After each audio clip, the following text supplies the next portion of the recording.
What if the real difference between luxury SUVs isn't power, but how they think about the world? On the surface, the Range Rover and the Lexus LX 600 exist in the same category. Large, expensive, capable SUVs built for comfort and status. But underneath, they represent two completely different philosophies of engineering. One is constantly evolving, integrating new technology, redefining refinement. The other is focused on durability, consistency, and long-term reliability, and that difference matters more than horsepower.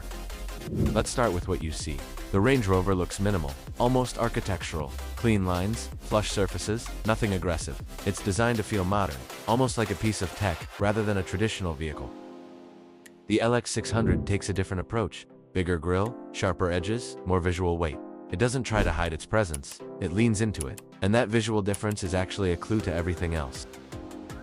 Now, under the hood, the Range Rover gives you options. Inline 6, mild hybrid, plug-in hybrid, and V8 reaching up to around 523, even 600 horsepower in higher trims.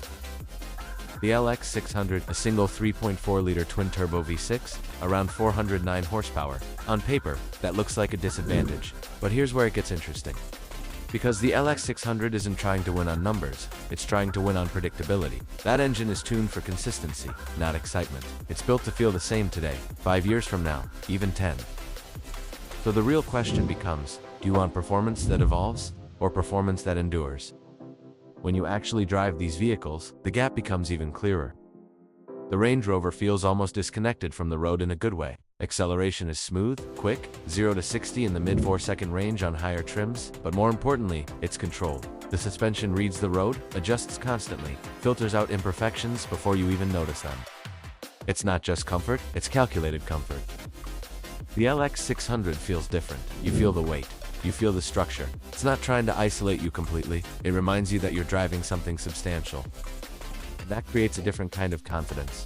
One says, don't worry, I've handled everything. The other says, this machine can handle anything. Now let's talk about pricing, because this is where expectations shift. The Range Rover starts around $115,000 and can climb past $260,000 depending on configuration. The LX 600 sits lower, roughly $100,000 to $130,000 plus. So naturally, you might assume the Range Rover justifies its price, with more technology, more performance, more luxury. And in many ways it does. But here's the tension. The more complex a system becomes, the more variables you introduce. More software, more adaptive systems, more features. That's innovation, but it also raises a question about long-term ownership. The LX 600 takes the opposite approach. Less variation, fewer configurations, a more focused system.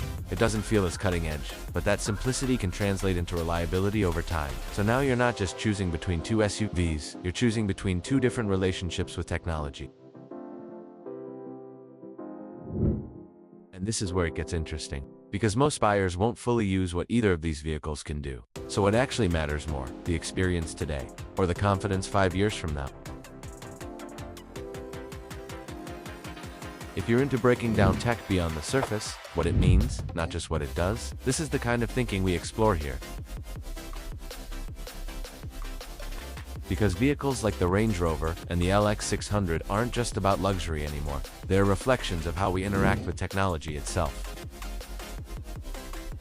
Do we want systems that constantly evolve, adapt, and improve? Or machines that stay consistent, predictable, and proven? And maybe the real question is, which one actually fits the future you're driving into?